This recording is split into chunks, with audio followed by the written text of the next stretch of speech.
Microbiology की third unit है pathogenic organisms. ठीक है, तो कंप्लीट यूनिट इसी वीडियो में कवर करेंगे। आईएनसी के सिलेबस के अकॉर्डिंग सारे टॉपिक कवर करेंगे। तो देख लेते हैं। सबसे पहले है ग्राम पॉजिटिव कोक्काई। तो ग्राम पॉजिटिव कोक्काई क्या होते हैं? ये बैक्टीरिया के टाइप होते हैं। ठीक है, जो स्फेरिकल होते हैं शेप में, गोल होते हैं, है ना, राउंड शेप्ड होते हैं, वो होते हैं कोक्काई। तो स्फेरिकल होंगे, ठीक है, शेप में। और ये क्या होंगे? जब इनको डीकलराइज करेंगे, ठीक है, स्टेनिंग के टाइम पे, ये क्या होंगे? Retain crystal violet, crystal violet colour देंगे ये। ठीक है, ये इनकी पहचान होती है। Those bacteria which are spherical in shape and retain crystal violet after decolourisation. ठीक है, अब इसके थोड़े से इसके टाइप्स होते हैं। मेन टाइप ये तीन होते हैं, देख लेते हैं। मेजर ह्यूमन पैथोजन होता है स्टेफाइलोकोकस ऑरियस, ठीक है, स्टेप्टोकोकस पायोजेंस, ठीक है, और pneumococcus pneumonia.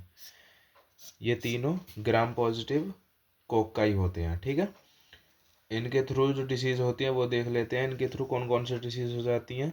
Localised skin infections हो सकते हैं, डीप या लोकलाइज्ड इन्फेक्शंस हो सकते हैं, ठीक है, सेप्टिसीमिया, न्यूमोनिया और नोजोकोमियल इन्फेक्शंस हो सकते हैं ग्राम पॉजिटिव कोक्काई के थ्रू। ठीक है, अब देख लेते हैं ग्राम नेगेटिव कोक्काई।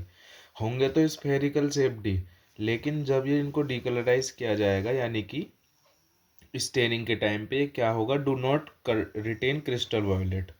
ठीक है, ये क्रिस्टल वॉयलेट कलर नहीं देंगे।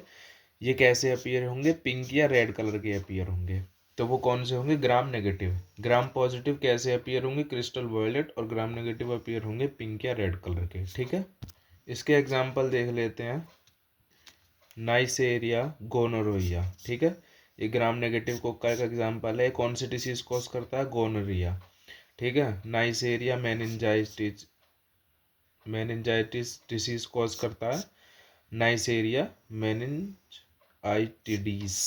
ठीक है, और मोरेक्सेला कैटारहेलिस ये होता है ग्राम नेगेटिव कोक्काई, जो रेस्पिरेटरी इन्फेक्शंस कॉज करता है ह्यूमंस में। ठीक है, तो ग्राम पॉजिटिव कोक्काई देखा और ग्राम नेगेटिव कोक्काई देखा। अब देख लेते हैं gram positive bacilli. Gram positive bacilli कौन से होते हैं? वो वाले बैक्टीरिया होते हैं जो रॉड शेप्ड होते हैं। ठीक है, कैसे होते हैं? रॉड शेप्ड होते हैं। ये पर्पल कलर के अपीयर होंगे। ठीक है, पर्पल कलर के, यानी जो क्रिस्टल वॉयलेट कलर था वो ग्राम पॉजिटिव भी दे रहा था, लेकिन वो होंगे स्फेरिकल शेप। और ये कैसे शेप में होंगे? रॉड शेप्ड में होंगे। ठीक है, ग्राम स्टेन करने पे पर्पल अपीयर होंगे। इनके एग्जाम्पल देख लेते हैं। बेसिलस एंथ्रेसिस, ठीक है, ये एंथ्रेक्स कॉज करता है। क्लोस्ट्रीडियम टिटेनाई, ये टिटेनस कॉज करता है। क्लोस्ट्रीडियम बोट्यूलिनाइनम, ये बोट्यूलिज्म कॉज करता है, डिसीज है ना। यहाँ पे दिया हुआ है micro organism gram positive bacilli जो हैं, और ये उनके थ्रू कौन से डिसीज कॉज होती है ह्यूमंस में, वो दी हुई हैं। कोराइने बैक्टीरियम डिप्थीरिया, ठीक है, ये होता है, ये डिप्थीरिया कॉज करता है। और लिस्टेरिए मोनोसाइटोजीन्स, ये भी क्या है? ग्राम पॉजिटिव बेसिलाई है। ठीक है, अब देख लेते हैं ग्राम नेगेटिव बेसिलाई कौन से होते हैं। जो रॉड शेप्ड बैक्टीरिया होते हैं और ग्राम स्टेन पे पिंक या रेड कलर देते हैं, ठीक है, अपीयर होते हैं पिंक या रेड कलर के, तो वो होते हैं ग्राम नेगेटिव बेसिलाई। ठीक है, बेसिलाई हो तो वो रॉड शेप्ड होगी, और जो कोक्काई है वो स्फेरिकल शेप्ड होगी।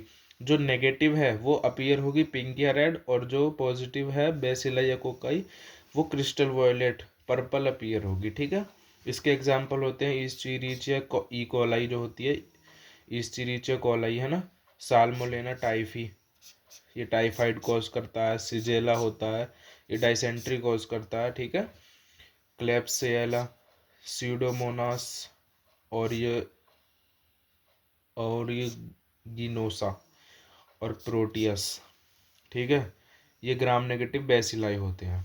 तो हमने gram positive gram negative bacilli और कोक्काई देखे क्या होते हैं, और उनके एग्जाम्पल भी देखे। अब देख लेते हैं वायरसेस। वायरस क्या होते हैं? जो स्टडी होती है वायरसेस की, उसे बोलते हैं वायरोलॉजी। ठीक है, वायरसेस बहुत इंपॉर्टेंट है। तो virus is an obligate intracellular parasite, मतलब कि जो सेल्स होती हैं उनके अंदर जाने के बाद ये सही से फंक्शन करना स्टार्ट करते हैं, तो ये इंट्रासेलुलर पैरासाइट्स हैं। इनमें सेलुलर ऑर्गेनाइजेशन नहीं होती है, ठीक है। Do not possesses cellular organization, contains one type of nucleic acid either RNA or DNA but never both. जो वायरस होंगे या तो इनमें आरएनए प्रेजेंट होगा या इनमें डीएनए प्रेजेंट होगा, कभी भी दोनों प्रेजेंट नहीं होंगे। उसी के बेस पे इनका कुछ ग्रुप में डिवाइड किया गया है, कौन कौन से, आरएनए वायरसेस हो गए, डीएनए वायरसेस हो गए और मिससेलेनियस वायरसेस हो गए, ठीक है। ये इसके एग्जाम्पल हो गए। Structure of virus was studied first time by Ruska, ये साइंटिस्ट है, ठीक है। As he discovered the electron microscope in 1934। 1934 में रस्का ने इलेक्ट्रॉन माइक्रोस्कोप को डिस्कवर किया और इन्होंने सबसे पहले वायरस की स्ट्रक्चर की स्टडी की, ठीक है। साइज की बात करें तो इसकी जो नैनोमीटर में इसकी साइज नापी जाती है, तो लार्जेस्ट वायरस जो होता है वो 300 नैनोमीटर्स का हो सकता है, जैसे कि स्मॉल पॉक्स वायरस होता है, वेरियोला मेजर हो गया, ठीक है, वायरस के नाम है, 300 नैनोमीटर के हो सकते हैं। और जो स्मॉलेस्ट वायरस साइज है वो 20 नैनोमीटर्स का होता है। जो फुट और माउथ में कुछ डिसीज वायरसेस के थ्रू डिसीज हो जाती हैं, उनमें वायरस वाली डिसीज हो जाती हैं, वहाँ पे जो वायरस होते हैं वो 20 नैनोमीटर्स तक छोटे होते हैं, ठीक है। तो उनकी जो मेजरमेंट है वो नैनोमीटर्स में की जाती है, सिर्फ इलेक्ट्रॉन माइक्रोस्कोप के थ्रू इनको देखा जा सकता है, ठीक है। अब इसके कुछ टाइप्स देख लेते हैं, कुछ वायरस देख लेते हैं जो इम्पोर्टेंट है। हेपेटाइटिस वायरसेस, ठीक है, हेपेटाइटिस वायरस हो आ गया सबसे पहले। तो ये क्या होता है, लीवर इन्फेक्शन कॉज करता है हेपेटाइटिस वायरस, ठीक है। ये मिससेलेनियस जो वायरसेस होते हैं उसमें आता है, क्योंकि इनमें डीएनए भी हो सकता है, आरएनए भी हो सकता है। तो इसके जो टाइप्स होते हैं, hepatitis A virus, hepatitis B virus, hepatitis C virus, hepatitis D virus, hepatitis E virus और हेपेटाइटिस जी वायरस। ये इसके टाइप्स होते हैं हेपेटाइटिस वायरसेस के। जो हेपेटाइटिस बी वायरस है और हेपेटाइटिस सी वायरस है, ये ब्लड बॉर्न वायरस है, ठीक है। और ये कैसे ट्रांसमिट होते हैं, सेक्सुअल रूट के थ्रू या पेरेंटल रूट के थ्रू, ठीक है। और जो हेपेटाइटिस ए, हेपेटाइटिस डी, ई, जी, ये वाले जो वायरस हैं ये कंटामिनेटेड फूड के थ्रू, वाटर के थ्रू या मिल्क, मतलब कंटामिनेटेड फूड के थ्रू ये क्या होता है, इनका ट्रांसमिशन होता है, ठीक है। ये हो गया hepatitis virus. Human immunodeficiency virus HIV होता है, ठीक है। ये एड्स का पॉजिटिव एजेंट है। इससे तो आप आइडेंटिफाइड हैं ही। जो सोर्स होते हैं इसके ट्रांसमिशन के, सेक्सुअल कॉन्टैक्ट हो सकता है, पेरेंटल ट्रांसमिशन हो सकता है, ठीक है। रेबीज वायरस होता है, वायरस का ही टाइप है। लुइस पास्चर ने इन्फेक्टेड एनिमल्स का जो ब्रेन होता है उसमें इसको डिस्कवर किया था। रेबीज वायरस जो होता है ये क्या कॉज करता है, रेबीज डिसीज कॉज करता है, या इसको हाइड्रोफोबिया भी बोल देते हैं, जैसे कुत्ता काट लेता है तो हो जाता है ना, वो वाला। पोलियो वायरस होता है, पोलियो वायरस जो है ये एक RNA वायरस है और ये पोलियो माइलिटीज कॉज करता है। क्या कॉज करता है, पोलियो माइलिटीज, पोलियो बोल देते हैं, जैसे सिंपल चिल्ड्रन में हो जाता है वो कॉज करता है पोलियो वायरस, ठीक है। मीजल्स वायरस होता है, रूबेला बोल देते हैं, ये पॉक्स वायरस है। वायरसेस के एग्जांपल देख रहे हैं, मम्प्स वायरस होता है, ये RNA पॉक्स वायरस है, ठीक है। रूबेला वायरस हो गया, ये RNA एनवेलप्ड वायरस है। कोरोना वायरस हो गया, ये सब इसके एग्जांपल हो गए। हर्पीज वायरस है, हर्पीज वायरस जो है वो DNA वायरस है, ठीक है। कैसा वायरस है हर्पीज वायरस, DNA वायरस है। इसके क्लासिफिकेशन की बात करी जाए तो 8 मेजर क्लासिफिकेशन है हर्पीज वायरस के, ठीक है। तो देख लेते हैं कौन कौन से होते हैं। Herpes simplex virus type 1 HSV1 और herpes simplex type 2 HSV2, varicella virus, herpes zoster virus, human cytomegalo virus, CMV बोल देते हैं शॉर्ट में, human herpes virus type 6, type 7 और टाइप 8, ठीक है। ये होते हैं इसके क्लासिफिकेशन हर्पीज वायरस के, ठीक है। ये वन शॉट वीडियो है, रिवीजन के लिए सारे टॉपिक इसमें कवर कर लिए हैं और नोट्स भी मिल जाएंगे आपको डिस्क्रिप्शन बॉक्स में, ठीक है। रिवीजन के लिए आइए, फंजाई देख लेते हैं। अब इसमें फंजाई टॉपिक है, फंजाई की जो स्टडी होती है उसको माइकोलॉजी बोलते हैं। ये यूकैरियोटिक ऑर्गेनिजम्स होते हैं और मेम्ब्रेन एनक्लोज्ड न्यूक्लियस पोजेस करते हैं, ठीक है। सेल वॉल जो होती है वो इनकी काइटिन की बनी हुई होती है। इसके क्लासिफिकेशन की बात की जाए तो मोल्ड्स, ईस्ट्स और डाइमॉर्फिक फंजाई, ये इसके क्लासिफिकेशन है जो इसके अंदर आते हैं, मोल्ड्स, ईस्ट्स, ठीक है। ये इसी के क्लासिफिकेशन होते हैं।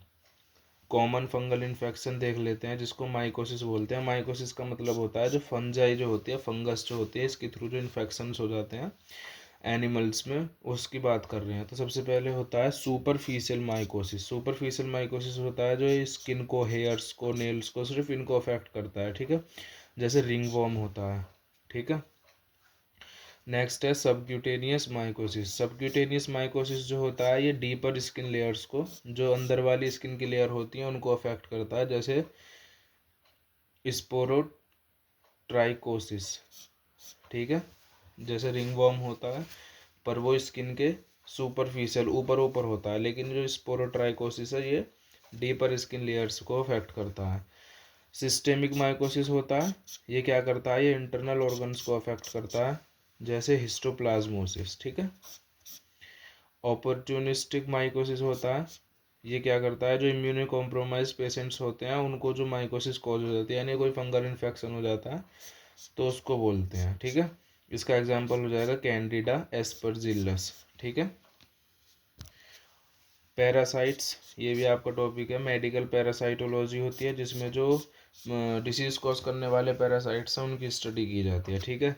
अ parasite is an organism which lives on or inside another organism and gets benefit at the expense of the host. मतलब किसी होस्ट बॉडी पर डिपेंड होते हैं अपने न्यूट्रिशन के लिए, अपने आप को मल्टीप्लाई करने के लिए, डिवीज़न करने के लिए, ग्रोथ करने के लिए, लेकिन उसको हार्म पहुंचाते हैं, ठीक है, वो पैरासाइट्स होते हैं। अब इसके टाइप्स की बात कर लेते हैं, टाइप्स ऑफ पैरासाइट्स।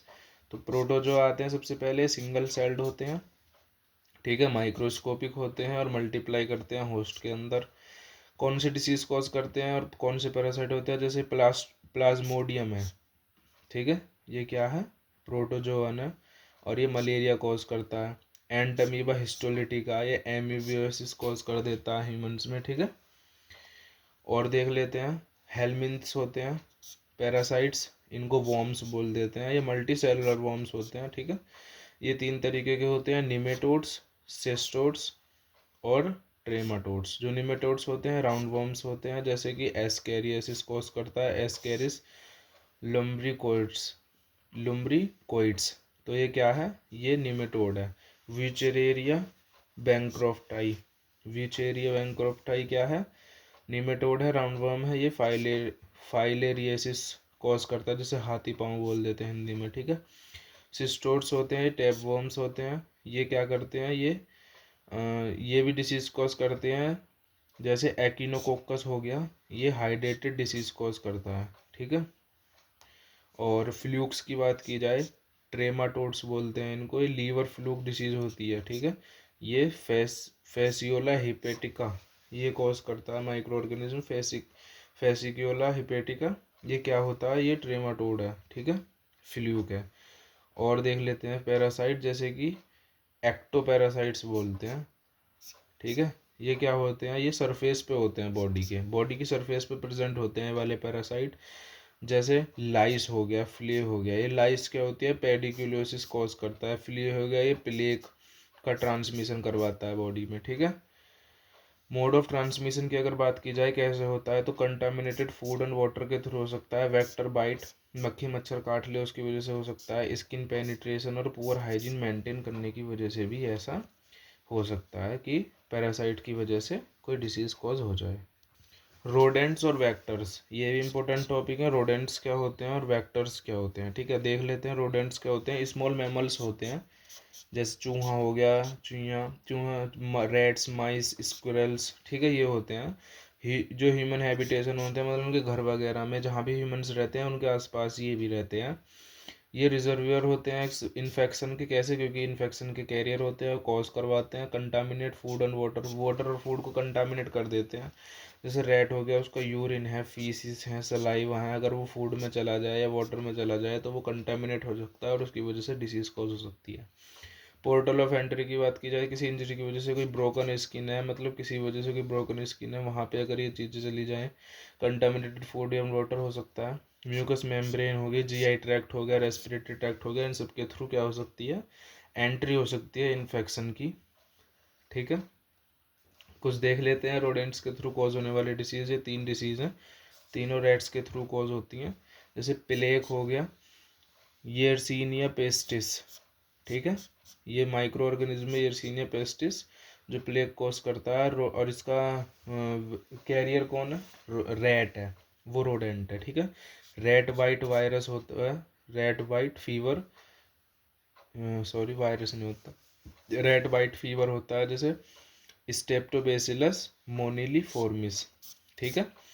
ये क्या होता है? ये माइक्रो ऑर्गेनिज्म होता है जो जो रेड वाइट फीवर कॉज करता है और कैरियर इसका होता है रेट, ठीक है। हेंटा वायरस होता है जो हेंटा वायरस डिसीज कॉज करता है और इसका कैरियर कौन होता है? रेट होता है। जैसे रेट के सलाइवा में, यूरिन में या फीसिस में प्रेजेंट होता है हेंटा वायरस, जो कि ह्यूमंस में हो जाती है हेंटा वायरस डिसीज उसकी वजह से। वेक्टर्स देख लेते हैं। वेक्टर्स क्या होते हैं? लिविंग ऑर्गेनिज्म होते हैं जो इन्फेक्शन ट्रांसमिशन का काम करते हैं होस्ट से दूसरे किसी में, ठीक है। जैसे मक्खी मच्छर हो गए, कीड़े मकोड़े, ये सब किस में आते हैं? वेक्टर्स में आते हैं। कॉमन वेक्टर और डिसीज देख लेते हैं। जैसे सबसे कॉमन वेक्टर मॉस्क्यूटो ही होता है, मच्छर। ये मलेरिया कॉज कर सकता है, डेंगू कॉज कर सकता है, फाइलेरियासिस कॉज कर सकता है। जैसे मलेरिया कौन कॉज करता है?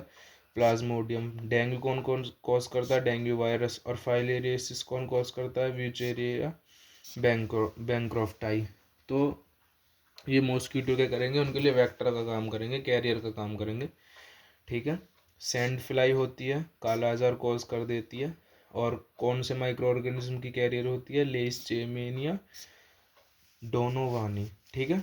हाउस फ्लाई होती है, ये डायरिया कॉज कर देती है, टाइफाइड कॉज कर देती है, ठीक है।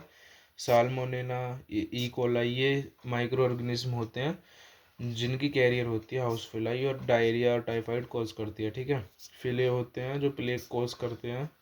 येरसीनिया पेस्टिस क्या है? माइक्रो ऑर्गेनिज्म जिसके थ्रू प्लेग होता है। आइडेंटिफिकेशन ऑफ डिसीज़, ठीक है। किसी भी डिसीज़ का आइडेंटिफिकेशन करना है, कोई माइक्रो ऑर्गेनिज्म है, ठीक है, अगर वो कोई डिसीज़ कर रहा है तो उसका आइडेंटिफिकेशन कैसे करेंगे? तो कुछ लेबोरेटरी मेथड्स होते हैं जिनके थ्रू हम डिसीज़ का आइडेंटिफिकेशन कर सकते हैं। कौन कौन से होते हैं वो? तो ब्लड स्मीयर हो गया, ठीक है, स्टूल एग्जामिनेशन हो गया, ठीक है, सीरोलॉजिकल टेस्ट्स हो गए, कल्चर टेक्निक्स हो गई, ठीक है, माइक्रोस्कोपी मेथड हो गया। इन सब के थ्रू क्या करते हैं हम? जो माइक्रो ऑर्गेनिज्म होते हैं डिसीज प्रोड्यूस जो करते हैं उनका आइडेंटिफिकेशन कर सकते हैं, ठीक है। तो पूरी कंप्लीट यूनिट हो गई है, सारे टॉपिक हैं, ठीक है। Thank you.